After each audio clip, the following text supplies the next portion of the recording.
കേൾക്കണോ പ്രിയ കൂട്ടരെ, ഇവൾ കൊഞ്ചിപ്പറഞ്ഞ കഥ, ഇവൾ കൊഞ്ചി പറഞ്ഞ കഥ.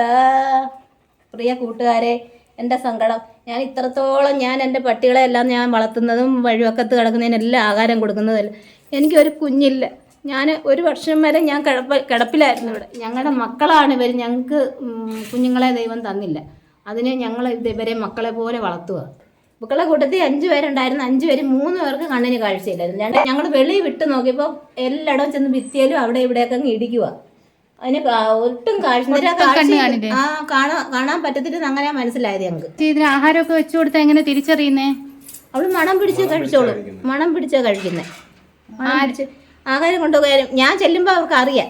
ആ സമയത്ത് അവള് വന്ന് മണം പിടിച്ച് കഴിച്ചോളൂ. 2 കണ്ണിനും കാഴ്ചയില്ല. 2 കണ്ണിനും കാഴ്ചയില്ല. ഇതുപോലെ ഒരെണ്ണം കൂടെ ഉണ്ട്. 2 പേരാ. ഇതിനെ എവിടെ നിന്ന് കിട്ടിയതാ ചേച്ചിക്ക്? ഇവിടെ വന്ന് കിടന്ന ഒരു പട്ടി പ്രസവിച്ചു. അതാ ആ പട്ടിയായിപ്പം അതിൻ്റെ കുഞ്ഞിൻ്റെ കൂടെ 4 പേരെ പ്രസവിച്ച് 4 ദിവസമായി തന്നിട്ട് തള്ളയങ്ങ് മരിച്ചുപോയി. അണ്ണനാന്നെ ആ കുഞ്ഞുങ്ങളെ 4 പേരെയും പള്ളക്കിഴി വെച്ച് പാലും വാച്ച് കാച്ചി കൊടുത്ത് അതുങ്ങളെ വളർത്തിയെടുത്ത്. അതിലൊരുത്തനെ ഇവ നടക്കത്തില്ലായിരുന്നു. അവർ 8 മാസം വരെ നടക്കാതെ ഈ പെരിക്കാതായിരുന്നു ഇഴഞ്ഞ് നടക്കുന്നവനാണ് 2 പേര്. അതിലൊന്ന് ചത്തുപോയി. ബാക്കി ഇപ്പം 3 പേരുണ്ട്. 3 പേര് ഇവൻ്റെ കാലും കൈ ഇപ്പം ഞങ്ങൾ നൂത്തെടുത്ത് ബെൽറ്റൊക്കെ വാങ്ങിച്ച് കൊണ്ടുപോയി ഞങ്ങൾ എല്ലാം റെഡിയാക്കി അവനെ ഇപ്പം നടക്കുന്ന പരിപാടി. കാഴ്ചയില്ലാത്തതുകൊണ്ട് ഭയങ്കര ബുദ്ധിമുട്ടല്ലേ ഇതിനെ വളർത്താനൊക്കെ? ബുദ്ധിമുട്ടാണ്. ഞാൻ കൂട്ടിന്ന് വെളിയിൽ വിടത്തില്ല ഇവരെ. അവർക്ക് രാവിലെ വേണ്ടുന്ന ആഹാരം വെള്ളം എല്ലാം വെച്ച് കൊടുത്തിട്ടാണ് പോകുന്നത്. പോയിട്ട് പിന്നെ ഞങ്ങൾ ഒരു 4 മണിയാവും കയറി വരും. പിന്നെ കയറി വരുമ്പം എന്തെങ്കിലും ആഹാരം കൊടുക്കും. ഇപ്പം 3 നേരം കൊടുത്തോണ്ടിരുന്നത് ഇപ്പം 2 നേരമേ കൊടുക്കുന്നുള്ളൂ. അതെന്താ ചേച്ചി? എന്ന് പറഞ്ഞാൽ 3 നേരം കൊടുക്കാനുള്ള ഒരു സാമ്പത്തികം അല്ല ഇപ്പം. ബുദ്ധിമുട്ടാണ്. ഇപ്പം ലോട്ടറി ഒന്നും വലുതായിട്ട് ചിലവില്ല, പ്രൈസ് ഇല്ല. കിടന്ന് ദുരിതം അനുഭവിക്കുക. ലോട്ടറി കൊണ്ടുനടന്ന് വെയിലും കൊണ്ട് നമ്മൾ നശിക്കുന്നതല്ലാതെ മനുഷ്യരിപ്പം ലോട്ടറി പോലും വാങ്ങിക്കുന്നില്ല. അമ്മയുടെ പൊന്നുമോനെ, അമ്മയുടെ ലോട്ടറി വിറ്റിട്ട് മോന് പാപ്പച്ചി കൊണ്ടുവന്ന് ചോറ് പിന്നെ തിന്നാൻ പറ്റത്തോളൂ കേട്ടാ. ചോറ് വേഗം എൻ്റെ പൊന്നുമോനെ, ഇത് തിന്നണം പാപ്പേ കേട്ടാ. മോനെ മോനെ മാത്തോ. അവനെ 4 വർഷത്തിന് മുമ്പ് ഇവിടെ കൊണ്ടുവന്ന് ആരോ കളഞ്ഞിട്ട് പോയി. അന്നേരം എന്തോ ഞങ്ങൾ ആഹാരം കഴിയുന്ന സമയത്ത് വാതൊക്കെ വന്നിന്ന് ഇങ്ങനെ കൈ നീട്ടി ചോറ് വയ്ക്കുക. ഇവ ഇങ്ങനെ പരിസരത്തെല്ലാം കറങ്ങും. ആരും കൊടുക്കുന്നില്ല. കല്ലുവറക്ക് എറിഞ്ഞ് ഓടിക്കുക. അന്നേരം ഞാൻ ഇവിടെ ഈ നായ്ക്കളുണ്ടായിട്ട് ഞാൻ എൻ്റെ അടുത്തോളം എണ്ണ നോക്കണ്ട, അതിനെ ആരെ വളർത്തിയവർ കൊണ്ട് കളഞ്ഞേ തോന്നുന്നു. ഇവ ഇങ്ങനെ അങ്ങ് ചോദിക്കുക. ഞാൻ എൻ്റെ അടുത്ത് പറഞ്ഞ് നീ ചോറ് കൊടുത്താൽ അവ ഇവിടുന്ന് മാറത്തില്ല. അങ്ങനെ ഞാൻ പാത്രത്തിൽ അവിടെ ചോറ് കൊടുത്ത് കഴിച്ച് പിന്നെ അവസാനം അവ അങ്ങ് ഇണങ്ങി. അങ്ങനെ ഇവിടെ അങ്ങായി. എന്നിട്ട് പിന്നെ ഞങ്ങൾ അറിയുന്ന അവിടെ ചെപ്രയിലോ വാളാത്തോ അങ്ങാണ്ട് ആരാണ്ട് ഒരു ചെരുപ്പ് വാങ്ങിച്ചിട്ട് 1500 രൂപയുടെ ചെരുപ്പ് മേടിച്ചുകൊണ്ടിട്ടത് കടിച്ച് പറിച്ച് കളഞ്ഞെന്നും പറഞ്ഞ് അവനെ കൊണ്ട് കളഞ്ഞു. അവനെ ഇനി വേണ്ടാന്നും പറഞ്ഞു. ഞാൻ പറഞ്ഞു ഇന്നാ എൻ്റെ കുഞ്ഞിനെ എനിക്ക് വേണം, ഞാൻ വളർത്തിക്കോളാം. അവനാ ഇവിടെ കാവൽക്കാരൻ. ഇവിടുത്തെ അടുക്കള വശത്ത് ഇവിടെയും കഥവില്ല. നിങ്ങളുടെ വീടിന് കഥവില്ല? കഥവേ ഇല്ല. അടുക്കള വശത്ത് 4 നായ്ക്കള്. ചെയറിന്റെ മണ്ടയിൽ ഒരാള്, അടുക്കള വശത്ത് ഒരാള്, ഫ്രണ്ടിൽ ഒരാള്. ഈ വീടിന് കഥവില്ല. എല്ലാ സഹോദരങ്ങളെ, എൻ്റെ സങ്കടം, എൻ്റെ മനസ്സ് പുണ്ണായി ഞാൻ നടക്കും നിങ്ങളുടെ മുമ്പിൽ ലോട്ടറി കൊണ്ടുവരുന്നത്. എനിക്ക് എൻ്റെ വിഷമങ്ങൾ നിങ്ങൾ അറിയാൻ വേണ്ടിയിട്ട് ഒരു ലോട്ടറി എടുത്ത് നിങ്ങൾ സഹായിക്കുമ്പോൾ അത്രത്തോളം എൻ്റെ കുഞ്ഞുങ്ങൾക്ക് ആഹാരത്തിനുള്ള വഴി. കടങ്ങളും ഉണ്ട്. എൻ്റെ കുഞ്ഞുങ്ങൾക്ക് പട്ടിണിയാവാതെ നിങ്ങൾക്ക് ആഹാരം കൊടുക്കാൻ എൻ്റെ കാല് വയ്യാങ്കിൽ ഞാനിപ്പോൾ ഇറങ്ങിയേക്കുക. എനിക്ക് അവർക്ക് പട്ടിണിയാക്കാൻ പറ്റത്തില്ല. ഞങ്ങൾ പട്ടിണി ആയാലും ഞങ്ങളുടെ കുഞ്ഞുങ്ങളെ ഞങ്ങൾ പട്ടിണി. അപ്പുറത്തൊരു കടയുണ്ട്, അവിടുന്ന് കടം മേടിക്കും സാധനങ്ങൾ വാങ്ങിച്ച്. ഞങ്ങൾ കഴിച്ചില്ലേലും ഇവർക്കെല്ലാം വിളമ്പി വരുമ്പോൾ കാണത്തില്ലല്ലോ. ഇപ്പം ഞങ്ങൾ അവസാനേ കഴിക്കും, ഇവർക്ക് കൊടുക്കും. ഇവർക്ക് കൊടുത്തു കഴിഞ്ഞ് ഞങ്ങൾ കഴിക്കത്തുള്ളൂ. അങ്ങനെയൊക്കെ ഉള്ള കാര്യങ്ങളാണ് ഞങ്ങളുടെ ജീവിതം. ഇപ്പോൾ ഒരു പട്ടി ഇവിടെ വന്ന് ചോറ് കഴിച്ചുകൊണ്ടിരുന്ന ഒരു പട്ടി ആരോ അതിനെ കുരുക്കിട്ട് കൊല്ലാൻ നോക്കി. അതിൻ്റെ കഴുത്തേ കൂടെ ആ പ്ലാസ്റ്റിക് കയറ് മുറുകി അതിങ്ങനെ നടക്കും. 10 ദിവസമായി. ഞങ്ങൾ 4 ദിവസം കൊണ്ട് ഉറക്കമില്ലാതെ അതിനെ പിടിക്കാൻ നോക്കുക, കിട്ടുന്നില്ല. ഇപ്പം അത് വേദന കൊണ്ട് മരണപ്പാച്ചിൽ ആയി നടക്കും. അതുകൊണ്ട് ദൈവത്തെ ഓർത്ത് സഹോദരങ്ങളെ, ഈ ഭൂമിയിൽ നമ്മളെ പോലെ തന്നെ ഇതുങ്ങളെ സൃഷ്ടിച്ചത് ദൈവമാണ്. ഇതുങ്ങൾക്ക് കുറച്ച് ഇച്ചിരി വെള്ളമോ നമ്മുടെ വീടുകളിൽ തന്നെ വെക്കുന്ന ആഹാരത്തിൻ്റെ വേസ്റ്റ് ആഹാരം നമ്മൾ വീട്ടിനകത്ത് വയ്ക്കേണ്ട, പുറത്തെവിടെയെങ്കിലും കൊണ്ടിട്ടിരുന്ന ഈ അലിഞ്ഞടക്കുന്ന നാക്കെടുക്ക പ്രാണികൾ കഴിച്ചുള്ളൂ. അവർക്ക് ജോലി ചെയ്ത് പൈസ കൊണ്ടുവന്ന് അരി വാങ്ങിച്ചുകൊണ്ട് വന്ന് ചോറ് വെച്ച് കഴിക്കാനുള്ള കഴിവ് ഇവർക്കില്ല. ഇവർ ആഹാരം കിട്ടാതെ വരുമ്പോൾ അവർ അവർ കോഴിയെ പിടിക്കും, മനുഷ്യനെ കടിക്കും, എല്ലാം ചെയ്യും. അത് നമ്മൾ കുറ്റമാക്കി കൊണ്ട് നടന്ന പോലെ ഇവരെ ചെല്ലുമ്പോഴേ അടിച്ച് ഓടിക്കുക കുഞ്ഞുങ്ങളെ. തെരുവ് നായ്ക്കളാന്ന് പറഞ്ഞു അതിനെ അടിച്ച് ഓടിക്കുക. എങ്ങും അതുങ്ങളെ അടുപ്പിക്കുന്നില്ല, അതിന് ആഹാരം കിട്ടുന്നില്ല. ഹോട്ടലുകളിൽ ഞാൻ പലയിടത്തും ഞാൻ ലോട്ടറി കൊണ്ട് വന്നേ മോളെ ഞാൻ കണ്ടിട്ടുണ്ട്. പലയിടത്തും ആഹാര വേസ്റ്റുകൾ വരുന്നത് അവർ വെള്ളത്തിൽ കലക്കി ഓടയിൽ വിടുക. അവിടെ ആഹാരങ്ങൾ പട്ടികൾക്ക് നായ്ക്കൾക്ക് കൊടുക്കുന്നില്ല. അതുങ്ങൾ പൊരിയോ നടന്ന് വെള്ളം കുടിക്കാനായാലും ആഹാരത്തിനായാലും അവർ പൊരിച്ച. ഇപ്പോൾ കാല് വയ്യാതെ വന്ന സമയത്ത് ഒരു നേരം ഒരു വെള്ളം കുടിക്കാൻ വരെ ഞാൻ വിഷമിച്ചു. ആ സമയത്ത് ഞാനൊരു കുഞ്ഞിന് വേണ്ടി ഞാൻ ആഗ്രഹിക്കുന്നു എന്ന് പറഞ്ഞാൽ നമ്മൾ ഇത്രയും പട്ടികളെ വളർത്തിയായിരുന്നു അതുങ്ങൾ വന്ന് നമുക്ക് വെള്ളം അനത്തി തരാൻ പറ്റത്തില്ലല്ലോ. പക്ഷേ അത് ആ ഒരു ഇത് വെച്ച് ഞാൻ എൻ്റെ സങ്കടം ഞാൻ ദൈവത്തോട് പറഞ്ഞ് ഞാൻ ഒറ്റ ദിവസം പോലും ഞാൻ വെയിൽ കൊള്ളാതിരിക്കുന്നത്. ഞങ്ങൾ കല്യാണം കഴിഞ്ഞിട്ട് 18 വർഷമാവുന്നു. 18 വർഷത്തിനിടയ്ക്ക് ഞങ്ങൾ ചികിത്സയ്ക്ക് ഒരു 10 വർഷം വരെ പോയി അവസാനം വന്നപ്പോൾ പൊയ്യാനി ഡോക്ടർ പറഞ്ഞ് പിന്നെ ബിന്ദുവിന് കുഞ്ഞുങ്ങളുണ്ടാവും, പക്ഷേ IVF-ലൂടെ എനിക്ക് ഓവറിൽ മുഴ വന്ന് 3 ഓപ്പറേഷൻ കഴിഞ്ഞതാണ്.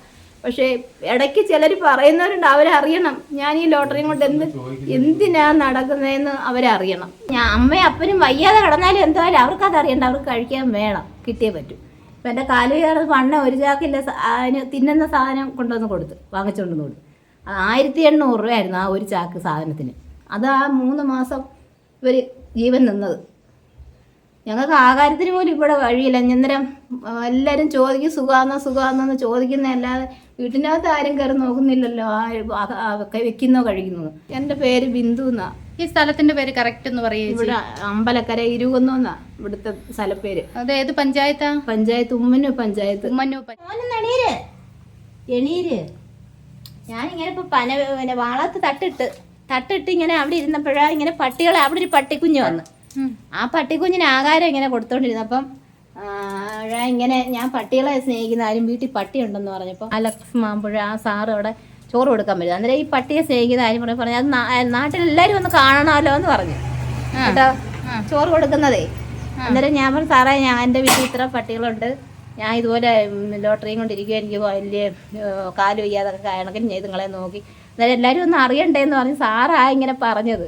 ചാനലുകാരെ ഒന്ന് വിളിക്കാം നമുക്ക് പറയാമെന്ന് സാറാ പറഞ്ഞത്. പിന്നെ ഞങ്ങൾക്ക് ഇപ്പം ഞാൻ അവിടെ ചെന്നിരിക്കുന്നുണ്ട്, ആഹാരത്തിനും ബുദ്ധിമുട്ടില്ല.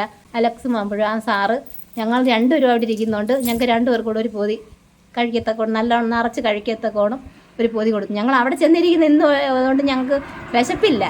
വിശപ്പ് എന്ന് പറഞ്ഞാൽ ഞാൻ ഒരുപാട് വിശപ്പ് അറിഞ്ഞ് പട്ടിണിയുടെ അത് ഞങ്ങൾ അറിഞ്ഞ് ഇവിടെ കിടന്ന് ഈ കാല് വയ്യാതെ കിടന്നപ്പോൾ ഞാൻ അറിഞ്ഞ്. മീനില്ലെങ്കിലും അമ്മയ്ക്ക് കാല് വയ്യാന്ന് പറഞ്ഞാൽ അവർ എൻ്റെ ഒപ്പം അവർ നിന്ന് ആ കഞ്ഞി ആയാലും അവർ കുടിക്കുമായിരുന്നു. ഒരു പിണക്കമൊന്നും അവർക്കില്ലായിരുന്നു. ഞങ്ങൾക്ക് വണ്ടി ഇടിച്ച് തന്നെ ഒരുപാട് പട്ടികളെ കിട്ടിയായിരുന്നു സുഖമില്ലാതെ കിടന്ന്.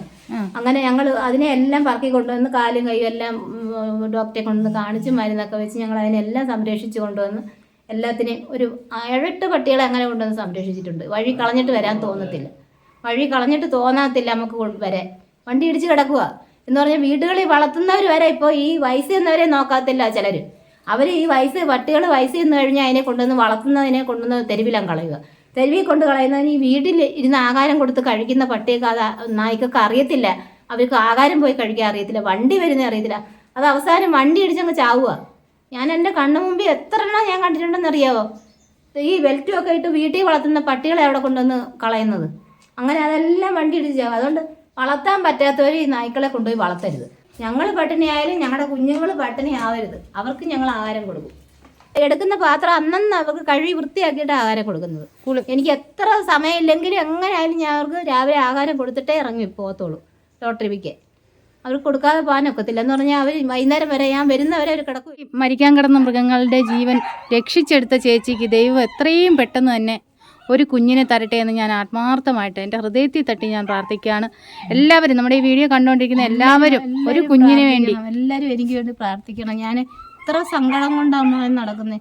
എൻ്റെ ഹൃദയത്തിലെ വേദന ഞാൻ ആരോടാണ് പറയുന്നത്. ഞാനിങ്ങനെ എന്തുമാത്രം വിഷമിച്ചാൽ നടക്കുന്നതെന്ന് അറിയാം. ഓരോ ദിവസം സങ്കടപ്പെട്ട് ഹൃദയം വിങ്ങി നടക്കും. പക്ഷേ പുറത്തിറങ്ങുമ്പോൾ എല്ലാവരോടും മിണ്ടിയും പറഞ്ഞ് സന്തോഷമായിട്ട് മനസ്സിൻ്റെ വിഷമം അറിയുന്നില്ല. സത്യം പറയുക, ഞാൻ എൻ്റെ മനസ്സിൻ്റെ ദുഃഖം അറിയുന്നില്ല. പുറത്തിറങ്ങിയ സന്തോഷമായിട്ട് എല്ലാവരോടും മിണ്ടിയും പറഞ്ഞിട്ടുണ്ട്. വീട്ടിൽ കയറി ഒരു സങ്കടം, വീട്ടിൽ വന്ന് ഞങ്ങൾ രാത്രി സങ്കടം ഇത് പറഞ്ഞ് ഞങ്ങൾക്ക് കരച്ചിലേ ഉള്ളൂ. അണ്ണൻ ഇപ്പോൾ പറഞ്ഞ് അണ്ണനും അങ്ങ് വിഷമമാണ്. ഞാൻ പറയുന്ന അണ്ണൻ എന്നെ കളഞ്ഞ എനിക്ക് വലിയ കുഴപ്പം. അണ്ണൻ എന്നെ കളഞ്ഞിട്ട് അണ്ണൻ വേറെ കല്യാണം കഴിച്ചു, എനിക്ക് വിഷമമൊന്നുമില്ല എന്ന് പറയുമ്പോൾ എന്നെ അടിക്കാൻ വരും. എത്ര എന്ന് പറഞ്ഞാലും ബിന്ദു ഇവിടുന്ന് പോകാൻ പറ്റത്തില്ല. ഞാനിവിടെ ഇല്ലെങ്കിൽ അണ്ണന് പറ്റത്തില്ല. ഞാനിവിടെ ഇല്ലാതിരുന്ന ഇവിടെ കിടന്ന് ബിന്ദുവേ എന്ന് ലോകം ഇളക്കും. ഭയങ്കര പ്രശ്നം. എന്നെ കാണാതിരിക്കാനും പറ്റത്തില്ല. അങ്ങനെയാണ് എൻ്റെ പ്രശ്നങ്ങൾ.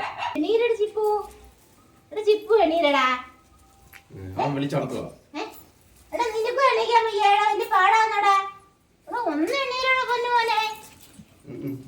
എടാ എണീരടാ. എണീക്കടാ ചിപ്പു മോനെ. എല്ലാരും